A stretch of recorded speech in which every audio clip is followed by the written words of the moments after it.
यूहन्ना रचित सुसमाचार अध्याय 19।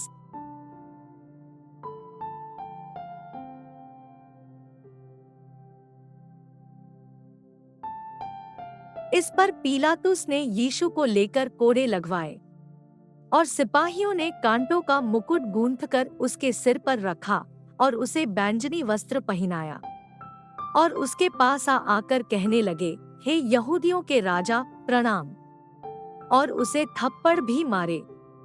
तब पीलातुस ने फिर बाहर निकलकर लोगों से कहा, देखो, मैं उसे तुम्हारे पास फिर बाहर लाता हूँ, ताकि तुम जानो कि मैं कुछ भी दोष नहीं पाता। तक यीशु कांटों का मुकुट और बैंजनी वस्त्र पहने हुए बाहर निकला और पीलातुस ने उनसे कहा, देखो, यह पुरुष।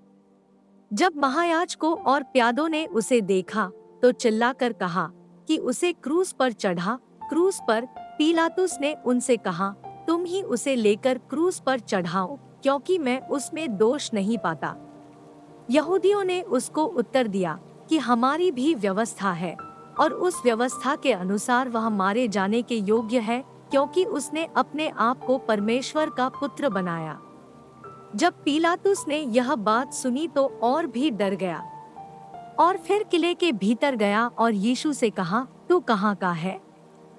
परंतु यीशु ने उसे कुछ भी उत्तर न दिया। पीलातुस ने उससे कहा, मुझसे क्यों नहीं बोलता?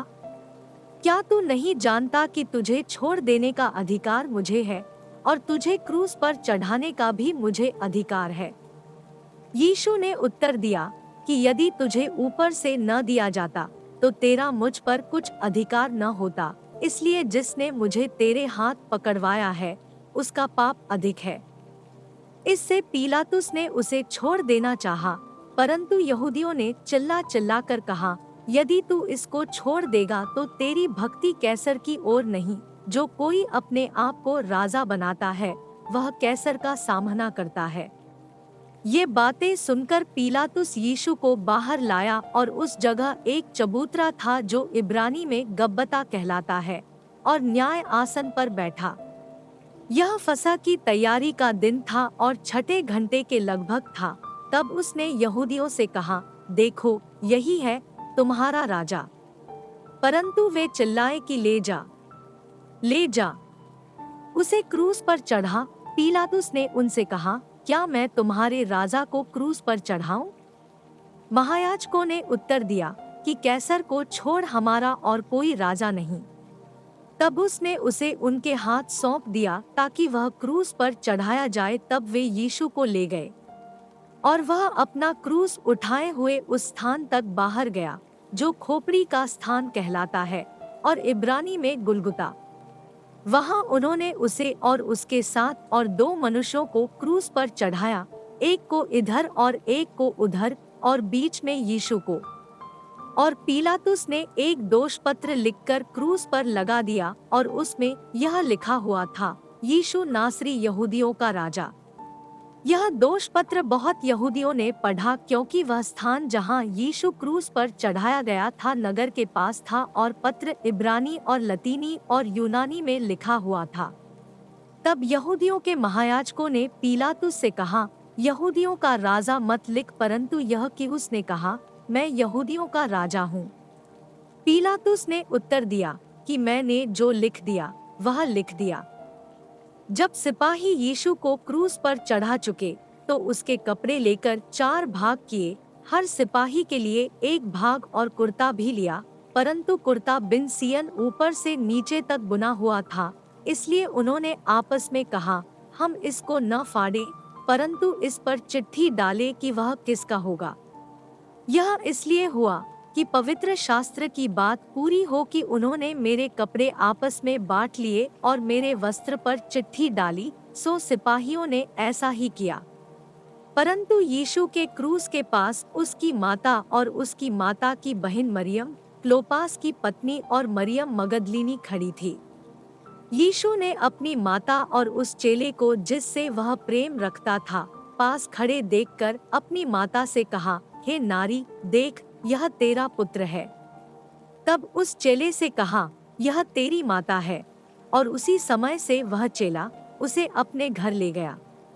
इसके बाद यीशु ने यह जानकर कि अब सब कुछ हो चुका, इसलिए कि पवित्र शास्त्र की बात पूरी हो, कहा, मैं प्यासा हूँ। वहाँ एक सिरके से भरा हुआ बर्तन धरा था, सो उन्होंने सिरके में भिगोए हुए स्पंज को जूफे पर रखकर उसके मुंह से लगाया।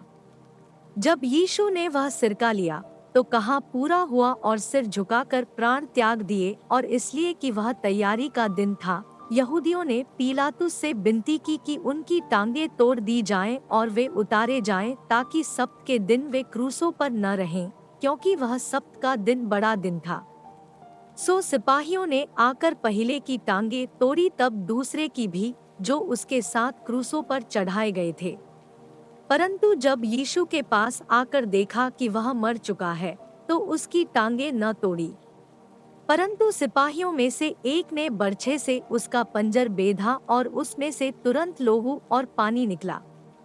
जिसने यह देखा उसी ने गवाही दी है, और उसकी गवाही सच्ची है, और वह जानता है कि सच कहता है कि तुम भी विश्वास करो।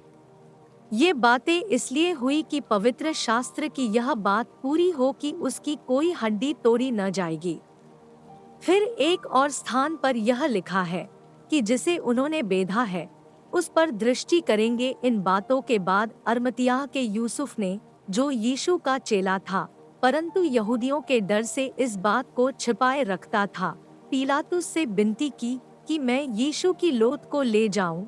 और पीलातुस ने उसकी विनती सुनी और वह आकर उसकी लोथ ले गया।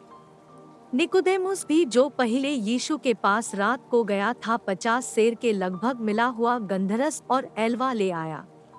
तब उन्होंने यीशु की लोथ को लिया और यहूदियों के गाड़ने की रीति के अनुसार उसे सुगंध द्रव्य के साथ कफन में लपेटा। उस स्थान पर जहाँ यीशु क्रूस पर चढ़ाया गया था, एक बारी थी, और उस बारी में एक नई कब्र थी जिसमें कभी कोई न रखा गया था। सो यहूदियों की तैयारी के दिन के कारण उन्होंने यीशु को उसी में रखा, क्योंकि वह कब्र निकट थी।